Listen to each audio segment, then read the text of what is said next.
ہوتا لا الہ الا اللہ۔ پچھلے زمانے میں سود کوئی لیتا تھا دیتا تھا، چھی چھی چھی چھی چھی لوگ کہتے تھے، چھی چھی چھی چھی۔ میرا خیال ہے کہ اب کم سے کم 25 برس ہو گئے ہوں گے، ہم نے یہاں آئی بی اے آڈیٹوریم جو ہے بندر روڈ پر ہی ہے، گارڈن روڈ اور بندر روڈ کے چوراہے پر، وہاں ہم نے اپنی قرآن کانفرنس کی تھی۔ تو اس وقت کراچی یونیورسٹی کے اندر ایک ہوتے تھے head of economics, Hyderabad Deccan سے تعلق تھا، انہوں نے اپنی آبزرویشن بیان کی تھی کہ ہمارے بچپن کا حال یہ تھا، بچپن میں اگر کسی شخص کے بارے میں معلوم ہوتا تھا کہ وہ سود کھاتا ہے تو اس سے اس طرح بچ کر نکلتے تھے جیسے بھنگن سے بچ کر نکلتے۔ آپ کو معلوم ہے بھنگن اوپر کیا لے کر جاتی تھی اپنے سر پر؟ یہ کوئی فلش وغیرہ تو نہیں تھا اس زمانے میں، اس کی ٹوکری میں کیا ہے؟ تو آپ جیسے بچتے ہیں، اس کا سایہ بھی نہ کہیں پڑ جائے، ایسے لوگ بچتے تھے۔ لیکن اس وقت کیا تھا؟ ابھی نظام سودی نہیں تھا، ابھی پرسنل تھا معاملہ، جو چاہے لے جو چاہے نہ لے۔ آج پورا نظام سود میں جکڑا ہوا ہے، سود اس میں تانے بانے کی طرح پرویا ہوا ہے۔ اور وہ حدیث جو ہے آج ہمارے سامنے ہے کہ حضور نے فرمایا کہ ایک وقت آئے گا کہ خواہ کوئی شخص سود کھائے نہ، لیکن سود کا غبار یا دخان، دھواں اس کے اندر ضرور جائے گا۔ جیسے کہ اگر ہوا میں ڈسٹ سسپینشن ہو جائے، غبار ہے، تو کیا کریں گے آپ؟ ناک بند کر لیں گے، سانس نہیں لیں گے، مر جائیں گے۔ سانس تو لینا ہے، غبار جائے گا کہ نہیں آپ کے پھیپھڑے کے اندر؟ آپ کا کوئی چوائس نہیں ہے۔ دھواں ہے، کہیں دھواں پھیل گیا ہے تو آپ سانس لینا تو بند نہیں کر سکتے، دھواں جائے گا۔ آج وہ دھواں یا غبار میرے اندر جا رہا ہے، آپ کے اندر جا رہا ہے، یہ نظام کی بات ہے۔ لہذا محمد الرسول اللہ صلی اللہ علیہ وسلم جس دور کے فاتح ہیں، فاتح سے مراد افتتاح کرنے والے، فاتح کے معنی کانکرر کے بھی ہیں، اور ایک یہ کہ افتتاح ہو رہا ہے، فاتح، جس دور کے فاتح ہیں اس دور میں یہ انسان کا نظام جانے والا تھا چوٹی تک، اور اس کی جڑیں پڑ چکی تھیں۔ الیوم اکملت لکم دینکم واتممت علیکم نعمتی ورضیت لکم الاسلام دینا۔ لہذا شہادت حق کار رسالت کے لیے شہادت کی ذمہ داری تب پوری ہوگی جب وہ نظام قائم کر کے دنیا کو دکھا دیں۔ آپ انڈیویجول پائرٹی، پرسنل پائرٹی، بہت اعلیٰ کردار، بہت اعلیٰ تقوی، بہت زاہد، بہت عابد، سب کچھ ہے، لیکن اس نظام کا حصہ ہے جو نظام باطل ہے۔ آپ کس کی گواہی دے رہے ہیں؟ وَمَن لَّمْ يَحْكُم بِمَا أَنزَلَ اللَّهُ فَأُولَٰئِكَ هُمُ الْكَافِرُونَ، جو فیصلے نہیں کرتے اس چیز کے مطابق جو اللہ نے نازل کی ہے، وہی تو کافر ہیں۔ تم نے کافر کسے سمجھا ہے؟ وَمَن لَّمْ يَحْكُم بِمَا أَنزَلَ اللَّهُ فَأُولَٰئِكَ هُمُ الظَّالِمُونَ، جو اللہ کی اتاری ہوئی شریعت کے مطابق فیصلے نہیں کرتے وہی تو مشرک ہیں۔ وَمَن لَّمْ يَحْكُم بِمَا أَنزَلَ اللَّهُ فَأُولَٰئِكَ هُمُ الْفَاسِقُونَ، جو اللہ کی اتاری ہوئی شریعت کے مطابق فیصلے نہیں کرتے وہی تو ناہنجار ہیں، فاسق ہیں، غدار ہیں، باغی ہیں، سرکش۔ یہ 3 فتوے ہیں مفتی اعظم کے۔ مفتی اعظم کون ہے؟ اللہ۔ قرآن میں یہ لفظ آیا ہے اللہ کے لیے، یفتیکم، یستفتونک، اے نبی یہ آپ سے فتویٰ مانگ رہے ہیں کلالہ کے بارے میں۔ قل اللہ یفتیکم، کہہ دیجیے اللہ فتویٰ دیتا ہے۔ لو، تو مفتی اعظم کون ہے؟ یہ ساری دنیا کے مفتی مل کر بھی اگر مفتی بن جائیں ایک، تو کیا اللہ کے برابر ہوں گے؟ اور اللہ کا فتویٰ یہ ہے جو اللہ کی اتاری ہوئی شریعت کے مطابق فیصلے نہیں کرتے وہی تو کافر ہیں، وہی تو ظالم ہیں، وہی تو مشرک ہیں، وہی تو فاسق ہیں، وہی تو سرکش ہیں۔ اور یہ 3 فتوے ایک رکوع میں آئے ہیں، سورہ مائدہ کا رکوع نمبر 7۔ تو یہ شہادت جو ہے، یہ شہادت گہے الفت میں قدم رکھنا ہے۔ لوگ آسان سمجھتے ہیں مسلمان ہونا، ٹھیک ہے، کہہ دیا اشہد ان لا الہ الا اللہ واشہد ان محمد رسول اللہ، اب تمہیں معلوم نہیں ہے شہادت گاہ میں آ گئے ہو، اور شہادت سے مراد تمہارے قول سے اللہ اور اس کے دین کی گواہی ملنی چاہیے، تمہارے عمل سے اللہ کی اور اس کے دین کی گواہی ملنی چاہیے، اور انفرادی ہی نہیں اجتماعی سطح پر اللہ کے دین کو قائم کر کے گواہی دو دنیا کے سامنے کہ دیکھو یہ ہے اللہ کا دین، آؤ come and see with your own eyes, this is Islam۔ اچھا اب سنیے دوسری بات جو اس امت کے لیے خاص ہو گئی۔ دیکھیے ہمیشہ سے رسالت کا معاملہ دو کڑیوں پر مشتمل تھا۔ سورہ حج کے آخری رکوع میں فرمایا اللہ یصطفی من الملائکۃ رسلا ومن الناس، اللہ پسند کر لیتا ہے، چن لیتا ہے فرشتوں میں سے بھی اپنے پیغامبر اور انسانوں میں سے بھی۔ کیا مطلب؟ اللہ نے پیغام پہنچانا ہے انسانوں کو، دو لنکس آ گئیں بیچ میں، اللہ سے جبرائیل نے لیا، یہ ہے ملک، رسول ملک، اور پہنچا دیا محمد کو صلی اللہ علیہ وسلم، یہ ہے رسول بشر۔ رسول نے جبرائیل سے لیا اور پہنچا دیا امت کو۔ یہ دو کڑی ہیں رسالت کی، خوب نوٹ کر لیجیے۔ اللہ یصطفی، پسند کر لیتا ہے، فرشتوں میں سے جبرائیل کو پسند کیا، اور پھر وقتاً فوقتاً انسانوں میں سے جس کو چاہا۔ ان اللہ اصطفیٰ آدم و نوحا وآل ابراہیم وآل عمران علی العالمین، جن کو چاہا چن لیا، پسند کر لیا۔ عیسیٰ کو پسند کر لیا، موسیٰ کو کر لیا، جس کو چاہا پسند کر لیا۔ اب محمد کو کیا صلی اللہ علیہ وسلم۔ لیکن جب تک نبوت جاری تھی یہ دو ہی کڑیاں تھیں۔ اگر ایک رسول کا پیغام لوگوں نے بھلا دیا، پھر کوئی رسول آ گیا، پھر فرشتہ آ گیا، وہ اللہ سے لے کر رسول کو پہنچا رہا ہے، رسول مجھ سے لے کر لوگوں کو پہنچا رہے ہیں۔ کچھ عرصے کے بعد پھر یہ سلسلہ چلتا رہا تاں آ کے بعثت ہوئی محمد الرسول اللہ صلی اللہ علیہ وسلم کی، اور آپ کی بعثت پر آ کر نبوت ختم۔ اب نہ کوئی نبی آئے گا نہ رسول۔ اچھا انسان تو ختم نہیں ہوئے، اب وہ پروسیس جو اس کا تقاضا تھا، یہ نبوت اللہ کی کوئی ہابی تو نہیں تھی نا، کوئی پیس ٹائم تو نہیں تھا، ایک ضرورت تھی لوگوں پر حجت قائم کرنا کہ لوگ یہ نہ کہہ سکے اللہ ہمیں معلوم نہیں تھا۔ آپ ہم سے محاسبہ کس بات کا لے رہے ہیں؟ ہمیں تو بتایا ہی نہیں گیا کہ شراب حرام ہے، تو شراب پینے پر محاسبہ کیسے؟ اسی لیے اس بات کو سورہ نساء میں کہا گیا ہے، چھٹے پارے کے شروع میں، گلدستہ ہے بہت بڑا انبیاء کے رسولوں کا، ناموں کا، بہت خوبصورت۔ رسلا مبشرین و منذرین لئلا یکون للناس علی اللہ حجۃ بعد الرسل وکان اللہ عزیزا حکیما۔ اب دیکھیے لام اور علی کا پھر استعمال آ گیا۔ القرآن حجۃ لک او علیک، ہم نے اپنے رسولوں کو بشیر اور نذیر بنا کر بھیجا تاکہ نہ رہ جائے لوگوں کے حق میں کوئی دلیل اللہ کے مقابلے میں۔ اللہ ہمیں تو نہیں بتایا، ہم تک تو یہ بات پہنچی نہیں، how come? We are not responsible, we are not accountable. ٹھیک، تو اس لیے اب یہ کام کون کرے گا؟ اب دیکھیے ان دو لنکس کے ساتھ ایک تیسری لنک لگا دی گئی۔ اللہ کا پیغام جبرائیل لائے، محمد کو پہنچایا صلی اللہ علیہ وسلم۔ محمد صلی اللہ علیہ وسلم نے جبریل سے لیا، صحابہ کو پہنچا دیا۔ اب تیسری لنک ہے امت محمد صلی اللہ علیہ وسلم۔ اب تمہارا کام ہے پہنچاؤ پوری نوع انسانی کو، اس لیے کہ میں صرف عرب کے لیے رسول بنا کر نہیں بھیجا گیا۔ وَمَا أَرْسَلْنَاكَ إِلَّا كَافَّةً لِلنَّاسِ بَشِيرًا وَنَذِيرًا، ہم نے نہیں بھیجا ہے نبی آپ کو مگر تمام نوع انسانی کے لیے بشیر اور نذیر بنا کر۔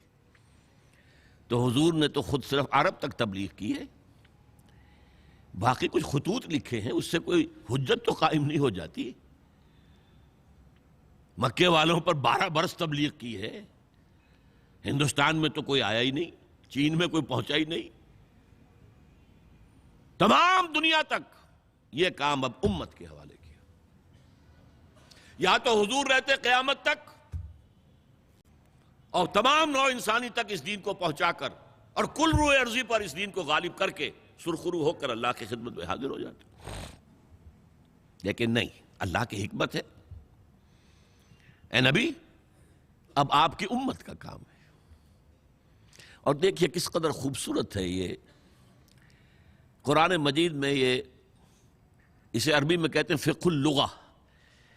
لغت کا بھی ایک تفقہ ہوتا ہے گہرائی میں. ایک لفظ جو ہے، اب 2 لفظ ہیں قرآن میں. استفا، پسند کر لینا. اجتبا، چن لینا. یہ دونوں لفظ ہم استعمال کرتے ہیں حضور کے لیے. محمد مصطفیٰ اور احمد مجتبی صلی اللہ علیہ وسلم. ان میں فرق کیا ہے؟ بہت مشکل سوال ہے، بہت مشکل سوال ہے.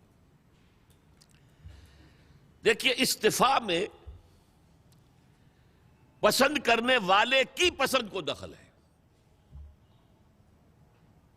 اجتباء میں کسی کام کے لیے کسی کو سلیکٹ کرنا ہے. ٹو چوز از استفاء، ٹو سلیکٹ از اجتباء. آپ کو ہاکی کی ٹیم باہر بھیجنی ہے تو آپ مقابلے کرواتے ہیں، دیکھتے ہیں کون اچھے کھلاڑی. سلیکشن ہوتی ہے، سلیکشن ہے، یہ سلیکشن ہے. اور ایک کوئی گیا ہے باغ کی سیر کو اور گلاب کے ایک پودے میں 10 پھول لگے ہوئے ہیں. اس کے دستے ہنائی نے ایک پھول توڑ لیا، پسند کر لیا. اس کی پسند پر ہے یہ. It's her choice. تو چوائس، ٹو چوز از استفاء، ٹو سلیکٹ از اجتباء. اور دونوں بہت قریب ہیں. اب امت کے لیے کیا کہا؟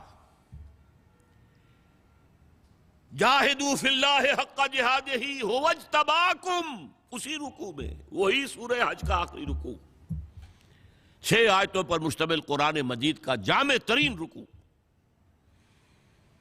جس میں پہلے فرمایا اللہ یصطفی من الملائکۃ رسلا ومن الناس.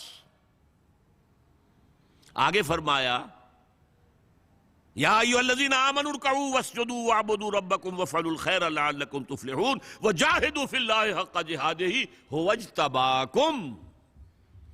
اللہ کی راہ میں جہاد کرو جیسا کہ اس کے لیے جہاد کا حق ہے. اس نے تمہیں چن لیا ہے. اپنے نصیب پر فخر کرو. اب تم رسالت کی ایک کڑی کے طور پر ہو. اس سے بڑا منصب کوئی ہوگا؟ یہ کڑی، یہ ہے امت محمد. اب اس کو سمجھیے قرآن مجید میں کیسے بیان کیا گیا. اسی سورہ حج کی آخری آیت میں فرمایا یہ جو تم سے کہا رہا جہاد کرو جتنا کہ جہاد کا حق ہے. کس لیے؟ لِيَكُونَ الرَّسُولُ شَهِيدًا عَلَيْكُمْ وَتَكُونُوا شُهَدَاءَ عَلَى النَّاسِ. تاکہ رسول گواہ بنے تمہارے خلاف اور تم گواہ بنو پوری نوع انسانی کے خلاف.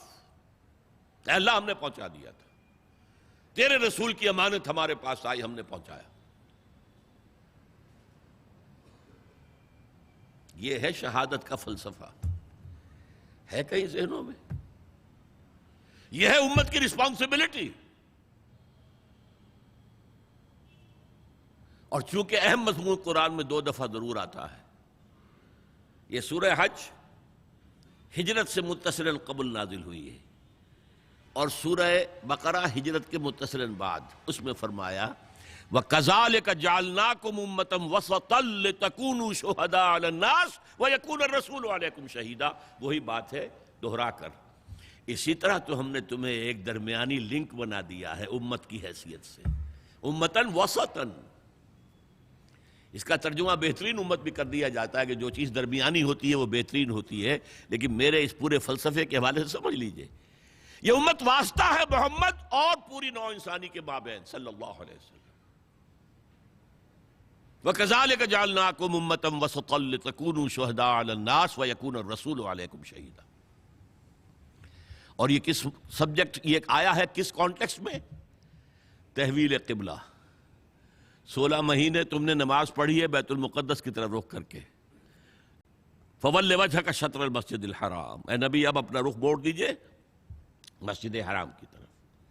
اور یہ علامت ہے اس بات کی کہ جو حیثیت بنی اسرائیل کو حاصل تھی اب وہ تمہیں حاصل ہے، ان سے سلب کر لی گئی وہ پوزیشن اور ان کا قبلہ منسوخ۔ اب ایک نیا قبلہ ہے اور اس قبلے کے گرد امت محمد ہے، اس کی تاسیس ہو گئی ہے اور اس کی کورونیشن ہوئی ہے، تاج پوشی ہوئی ہے۔ وَكَذَلِكَ جَعَلْنَاكُمْ أُمَّةً وَسَطًا لِتَكُونُوا شُهَدَاءَ عَلَى النَّاسِ وَيَكُونَ الرَّسُولُ عَلَيْكُمْ شَهِيدًا۔ اب اس پس منظر میں سوچئے ہم کہاں کھڑے ہیں، ہم کس شے کی گواہی دنیا کے سامنے دے رہے ہیں؟ ہمارے تو انفرادی معاملات بھی بہت پست ہیں، ہمارے تو معاملات آپس کے غلط ہیں، ہم تو جھوٹ اور دھوکہ اور فریب اور ملاوٹ اور خیانت اور غبن، اس میں تو ہم بہت ہائی مارکس جو ہیں سیکیور کر رہے ہیں۔ جارج برنارڈ شاہ نے کہا، میں جب قرآن پڑھتا ہوں تو محسوس کرتا ہوں کہ اس سے بہتر کتاب ممکن نہیں، اور جب مسلمانوں کو دیکھتا ہوں تو محسوس کرتا ہوں کہ ان سے زیادہ ذلیل قوم کوئی نہیں۔ یہ گواہی ہم دے رہے ہیں، یہ محمد کے ماننے والے یہ ہیں، یہ ہے امتی محمد کے، جو اپنے پاؤں پہ کھڑے نہیں ہو سکتے، جو اپنے معاملات مینیج نہیں کر سکتے، بیکاری، یہ اور کہاں ہے وہ دین؟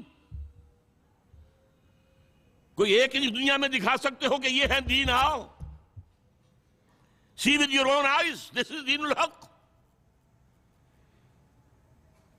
یہ جو میں نے آپ سے کہا تھا نا، یہ بڑی نازک ذمہ داری، بڑی نازک، اس کا ایک اندازہ آپ کو ہو جائے گا خطبہ حجۃ الوداع سے۔ حضور نے جو خطبہ دیا، اور وہ عظیم ترین خطبہ ہے تاریخ انسانی کا، آخر میں موٹی موٹی باتوں کو پھر دہرایا۔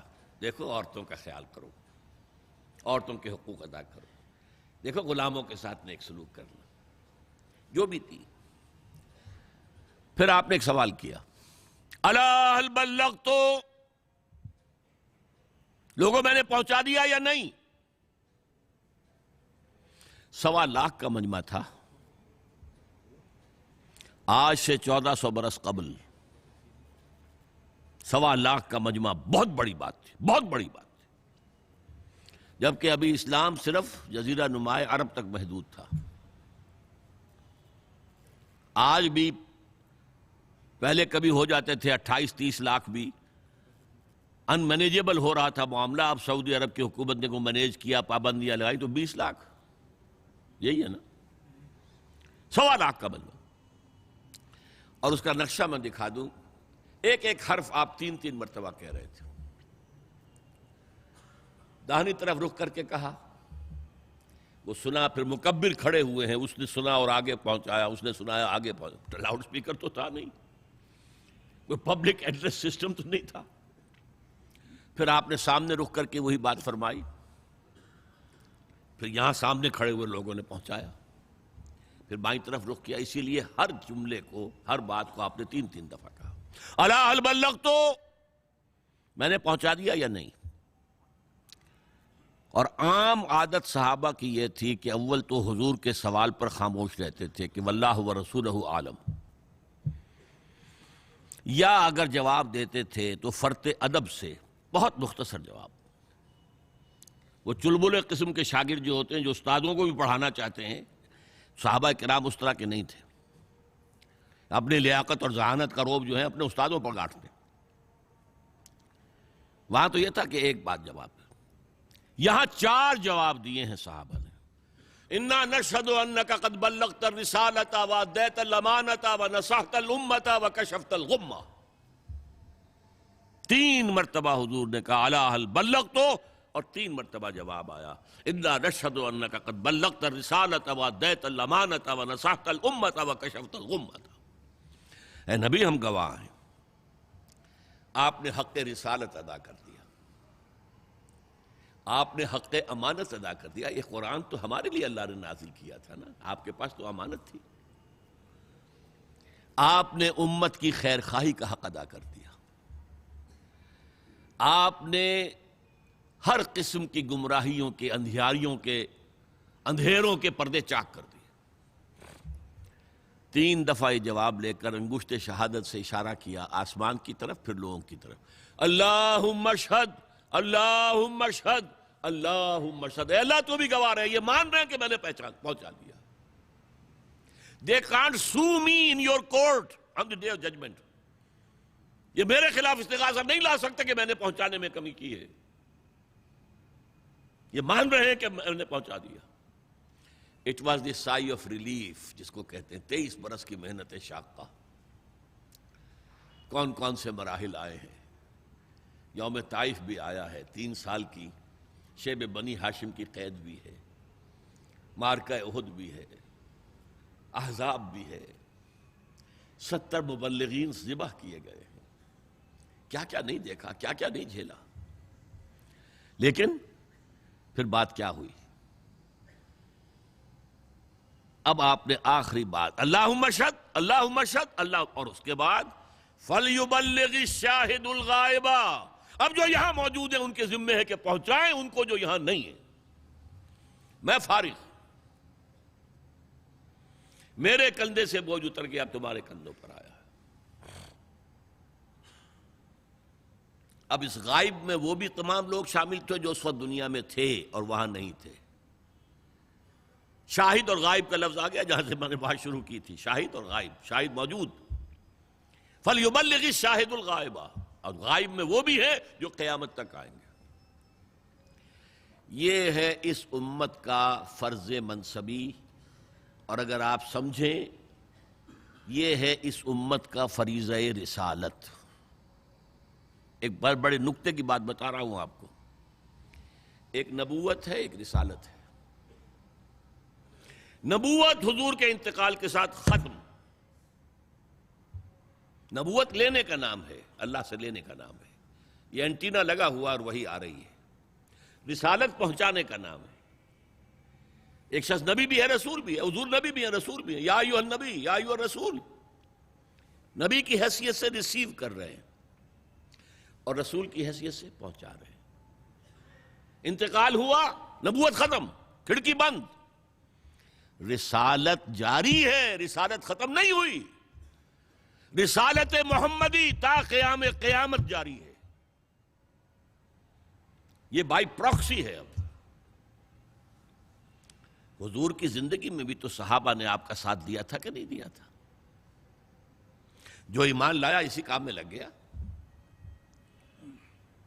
ابو بکر صدیق رضی اللہ تعالی عنہ، عشرہ مبشرہ میں سے 6، ٹاپ کے 10 صحابہ میں سے 6 حضرت ابو بکر کی دعوت و تبلیغ سے ایمان لائے۔ اس کی خاص وجہ ہے، دیکھیے مکے کی جو بھی ان کی ایک ہائرارکی تھی، ان کی ایک حکومت تھی، عہدے بھی تھے، ابو لہب فائننس منسٹر تھا، بیت المال کا انچارج تھا، حضور کا کوئی سٹیٹس نہیں تھا۔ یتیم پیدا ہوئے، مفلسی اور قلاشی میں بچپن گزرا ہے، نوجوانی گزری ہے۔ وہ تو اللہ نے غنی بھی کیا ہے تو حضرت خدیجہ کی دولت سے کیا ہے، اور عرب میں اس کو کوئی قابل عزت بات نہیں سمجھا جاتا تھا کہ دولت آپ کی نہیں، آپ کی بیوی کی ہے۔ یہ جو ایلیٹ کلاس تھی اوپر، اس کو اسی کلاس کا کوئی شخص تبلیغ کر سکتا تھا۔ حضرت ابو بکر اس ایلیٹ کلاس سے متعلق تھے، 40,000 درہم کا سرمایہ تھا جس سے کاروبار کر رہے ہیں۔ نمبر 2، موسٹ سینسٹیو ایشو جو تھا قبائلی زندگی میں، قتل کے مقدمے میں دیت کا فیصلہ۔ فلاں شخص کو فلاں نے قتل کر دیا، دیت کتنا ہوگا؟ 100 اونٹ ہوں گے، 200 ہوں گے، 300 ہوں گے، 50 ہوں گے، 40 ہوں گے، کتنے ہوں گے؟ کرنسی وہاں اونٹوں ہی کی تھی۔ یہ فیصلہ ابو بکر کرتے تھے. اس ہائرارکی میں بھی ایک مقام تھا، دولت مند بھی تھے، سیرت و کردار میں بھی یقیناً دامن صاف. یہی وجہ ہے کہ ٹاپ کے 6 صحابہ طلحہ، زبیر، عبد الرحمن ابن عوف، سعید ابن زید، سعد ابن ابی وقاص، یہ ان کی دعوت پر ایمان لائے.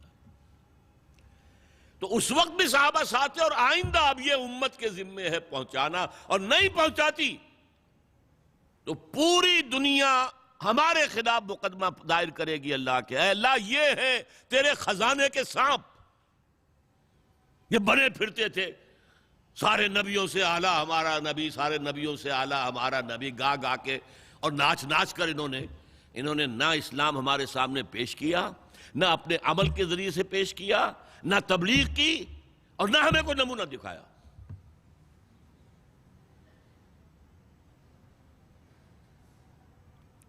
یہ ہے قرآن کا فلسفہ شہادت حضرات. اب میں آپ کو بتاؤں، اس کار رسالت میں جو حضور کے دست و بازو بنے وہ 3 کیٹیگریز کے آدمی تھے: